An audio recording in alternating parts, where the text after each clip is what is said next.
The next topic is ribosomes. हमने कल अभी मैंने आपको एक्सप्लेन कर दिया है एंडोप्लाज्मिक रेटिकुलम। अगला हमारा टॉपिक है राइबोसोम्स का है। ठीक है, आपको ये दो स्मॉल सब यूनिट्स नजर आ रहे हैं। ठीक है, ये बेसिकली दोनों यूनिट्स जब मिल जाते हैं और मैसेंजर आरएनए, जैसे कि हमने डीएनए पढ़ा था ना अपने पिछले टॉपिक में। डीएनए क्या होता है? Deoxy ribo nucleic acid.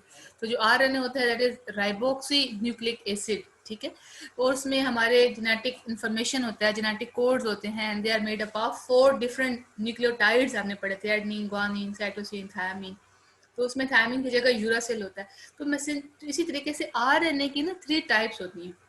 क्योंकि अब ये हमारे सिलेबस का हिस्सा नहीं था इसलिए हमने उस वक्त नहीं पढ़ा, लेकिन चलिए मैं आपको बता देती हूँ कि आरएनए की 3 टाइप्स होती हैं, मैसेंजर आरएनए, ट्रांसफर आरएनए और राइबोसोमल आरएनए। तो मैसेंजर आरएनए के पास एक खास स्पेसिफिक इंफॉर्मेशन होती है कि कौन सा, अब जैसे हम कह रहे हैं ना प्रोटीन सिंथेसिस इसका मेन रोल है। तो अब देखिए प्रोटीन भी हमारी बॉडी में बहुत ज्यादा टाइप्स की हैं। ठीक है, तो कौन सी प्रोटीन बनानी है ये मैसेज लाता है मैसेंजर आरएनए। इस मैसेंजर आरएनए के साथ आके अटैच होते हैं हमारे राइबोसोमल सब यूनिट्स। ये आप देख रहे हैं 2 यूनिट्स हैं, एक ये बड़ा यूनिट है और एक ये स्मॉलर सब यूनिट है। ठीक, दोनों यूनिट जब अटैच होते हैं इसके साथ तो क्या होता है कि प्रोटीन सिंथेसिस का सारा काम इसके थ्रू होता है। अब हम इसको थोड़ा सा स्टडी कर लेते हैं कि इन यूनिट्स को कैसे स्टडी किया गया, इसको कैसे, इसका क्या हमने नाम दिया। Cells contain many tiny granular structures known as ribosome. Tiny छोटे granular means कैसे ना small granules की तरह का structure है। जिस साइंटिस्ट ने इसको डिस्कवर किया था he was named Pallet। और ये कब हुआ? 1955 में। he was the first person to study them। फिर हमने 2 डिफरेंट टाइप्स के सेल पढ़े थे, eukaryotic cells and prokaryotic cells. ठीक है, बस डिफरेंस उसमें न्यूक्लियस के टाइप का होता है, ऑर्गेनेलिस का होता है। अब जो यूकैरियोटिक राइबोसोम्स हैं इसमें और प्रोकैरियोटिक राइबोसोम्स में थोड़ा सा फर्क होता है। क्या फर्क होता है अब हम इसी में ही देखेंगे कि जो हमारा यूकैरियोटिक राइबोसोम्स हैं they are composed of an almost equal amount of RNA and protein. मतलब इसमें इन राइबोसोम्स में आरएनए भी होता है और मतलब हम अगर इसका स्ट्रक्चर देख रहे हैं, मतलब इसका हमें तो पता है फंक्शन क्या है, ये प्रोटीन बनाता है, लेकिन इसका अपना स्ट्रक्चर क्या है, इसमें क्या क्या चीज इसमें पाई जाती है। तो इन eukaryotic ribosome they are made up of almost equal quantity. मतलब जितनी अमाउंट उसमें अपने अंदर आरएनए की है उतनी ही अमाउंट उसमें प्रोटीन की भी है। Hence they are called ribonucleoprotein particles. ये मल्टीपल चॉइस के हवाले से इंपॉर्टेंट टॉपिक है, आपने इसको ध्यान में रखना है कि अगर आ जाए कि ये क्वेश्चन आ जाए what is the other name of ribosome, so they are named ribonucleoprotein particle। और जो इसमें आरएनए प्रेजेंट है इन राइबोसोम में, दिस इज राइबोसोमल आरएनए। ठीक है, मैंने आपको इसकी 3 टाइप्स बताई हैं। ये टॉपिक आपके 2nd चैप्टर के लास्ट में है। ठीक है, कि आरएनए के जो 3 टाइप्स हैं, कौन कौन सी 3 टाइप्स है, मैसेंजर आरएनए, ट्रांसफर आरएनए और राइबोसोमल आरएनए। तो जो RNA that is present in the ribosome, this is called ribosomal RNA. Ribosomes exist in 2 forms, either freely dispersed in the cytoplasm or attached with the ref endoplasmic reticulum as tiny granule।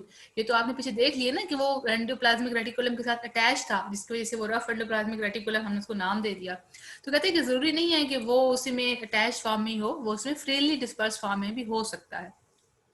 फिर अगली जो चीज हमने इसमें discuss करनी है कि इसका साइज क्या होता है। मतलब साइज की बेस पर हमने दोनों सेडिमेंट, मतलब सेडिमेंट का बेसिक मतलब होता है लेयर, तय। ठीक है, तो हम जब मैंने आपको अल्ट्रा सेंट्रीफ्यूगेशन पढ़ाया था, मैंने आपसे कहा था ना कि एक बड़ी हाई स्पीड पर हम इसको स्पिन करते हैं, घुमाते हैं, ब्लेंडर जूसर टाइप की बड़ी मशीनरी होती है, उसको हम बेसिकली कहते हैं सेंट्रीफ्यूगेशन, या अगर वो बहुत ज्यादा हाई स्पीड पर हो that is called ultra centrifugation.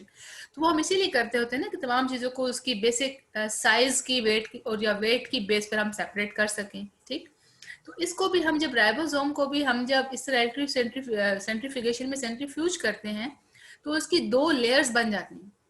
जो बड़ा सब यूनिट है वो नीचे और छोटा वाला सब यूनिट ऊपर आ जाता है। तो जो बड़ा सब यूनिट है उसे हमने कहा 60s। एस इसमें अब क्या चीज है? एस उसकी जो लेयर की मोटाई है, या बेसिकली जो हमने नाम लिया है ये स्वेटबर्ग यूनिट हमने लिया है, और ये यूनिट है उसी सेंट्रीफ्यूगेशन की। ठीक, तो आप ये देख रहे हैं ये जो बड़ा वाला सब यूनिट है ये वाला, ठीक है, मैं इसको हाईलाइट कर रही हूँ, ये वाला बड़े वाला सब यूनिट, इसका जो साइज है 60s यानी कि 60 सब यूनिट स्वेटबर्ग, और जो स्मॉलर वाला है दिस इज 40 सब यूनिट एस, यानी कि 40 स्वेटबर्ग यूनिट। अच्छा, अब ये दोनों सब यूनिट जब मिलते हैं आपस में इकट्ठे, तो अब ये बना देते हैं 80s पार्टिकल, यानी कि आप तो कहेंगे कि तो 100 बनना चाहिए ना, 60 + 40 100, नहीं ऐसा नहीं होता, बल्कि जो इसमें 20 होते हैं यूनिट्स इसमें, वो इसको अटैच करने में, वो इसकी बॉन्डिंग बनाने में वो यूटिलाइज हो जाते हैं। और इसको अटैच किया कैसे जाता है, this attachment is controlled by the presence of magnesium ion. ये भी मल्टीपल चॉइस के हिसाब से इंपॉर्टेंट है, आयंस डिफरेंट टाइप के वो क्वेश्चन में दे देता है, iron, calcium, magnesium, sodium, potassium. तो आपने मैग्नीशियम को ही याद रखना है कि जो अटैचमेंट, किस चीज की attachment, attachment of the both सब यूनिट विद वन अनदर, ठीक है, 60s + 40s, तो इसकी अटैचमेंट को मैग्नीशियम आयन से कंट्रोल किया जाता है। अब जैसे मैंने आपसे ये कहा कि ribosomes they are attached with the messenger RNA, मैंने बताया ना आरएनए की भी 3 टाइप्स है, messenger RNA, transfer RNA, ribosomal RNA, ठीक है। राइबोसोमल आरएनए हमने स्टडी किया ना कि वो इसी राइबोसोम्स के अंदर ही पाए जाते हैं, ठीक है, राइबोसोमल आरएनए।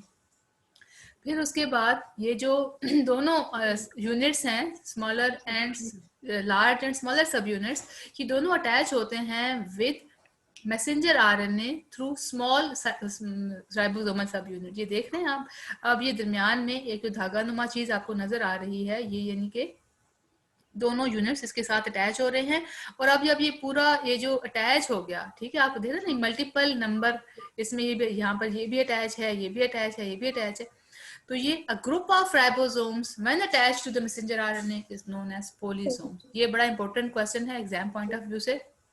ये व्हाट इज पोलिसोम, कि जब एक से ज्यादा राइबोसोम्स अटैच हो जाते हैं। मैं अब इसमें से कुछ चीजें रिपीट कर देती हूँ जो कि अभी स्टूडेंट्स ने भी ज्वाइन किया है, कि ये मैनी टाइनी ग्रेन्यूल्स हैं, सेल के अंदर पाए जाते हैं। अब इनका स्ट्रक्चर क्या, इनका फंक्शन तो हमने पढ़ लिया कि study formation of protein, protein को सिंथेसाइज करना, लेकिन हम जब इनका स्ट्रक्चर भी नोट करते हैं, जिसके स्ट्रक्चर में हमें आरएनए मिलता है और हमें प्रोटीन मिलता है, ये दो चीजें पाई जाती हैं। अब आरएनए कौन सा होता है, ठीक है, आरएनए की 3 बेसिक टाइप्स है, messenger RNA, transfer RNA, ribosomal RNA. RNA होता है इसमें राइबोसोमल आरएनए, मतलब चूंकि ये राइबोसोम में है इसलिए हमने इसको नाम ही दे दिया राइबोसोमल आरएनए। फिर उसके बाद ये 2 फॉर्म्स होती हैं, एक तो अटैच होती है विद एंडोप्लाज्मिक रेटिकुलम, जिसकी वजह से हमने से उसी को हमने बोल दिया रफ एंडोप्लाज्मिक रेटिकुलम, और कुछ ही स्मूथ फॉर्म में भी साइटोप्लाज्म के अंदर डिस्पर्स रहते हैं, डिस्पर्स में बिखरे रहते हैं। अब जब हमने इसका स्ट्रक्चर देखा तो ये 2 बेसिक सब यूनिट्स हैं, एक बड़ा वाला और एक छोटा वाला। ये देख रहे हैं, ये वाला बिग लार्ज सब यूनिट है, ये स्मॉल सब यूनिट है।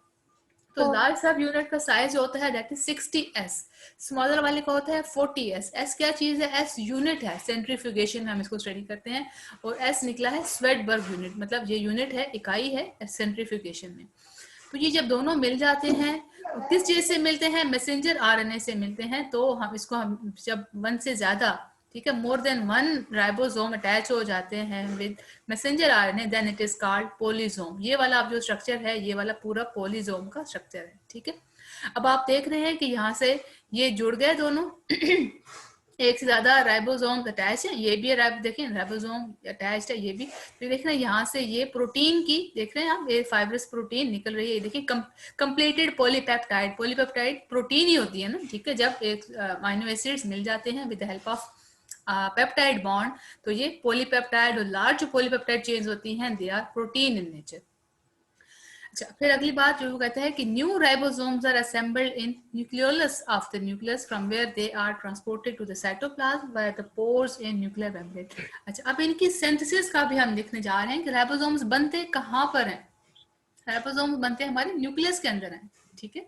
न्यूक्लियस के अंदर जो न्यूक्लियर मटेरियल होता है उसको हम न्यूक्लियोलस भी कहते हैं। अब ये वहां से बनते हैं, फिर हमें ये भी पता है कि न्यूक्लियर मेम्ब्रेन में थोड़े थोड़े पोर्स होते हैं, होल्स होते हैं, तो ये वहां से बाहर निकलकर बाहर साइटोप्लाज्म में आ जाते हैं।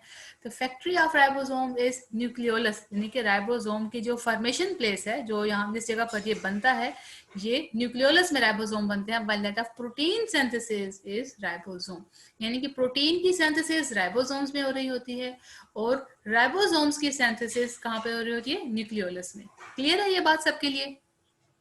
Yes ma'am. आसान है, चले अच्छी बात है। इंशाल्लाह अब आपकी क्लास कल टुमारो अगला टॉपिक हम इंशाल्लाह पढ़ेंगे, ठीक है। कोशिश करेंगे कि सब बिफोर द टाइम प्रेजेंट हो, तो मैं कल आपसे इसमें से कुछ रिटर्न या ऑरल भी पूछूंगी। ओके स्टूडेंट्स, अल्लाह हाफिज।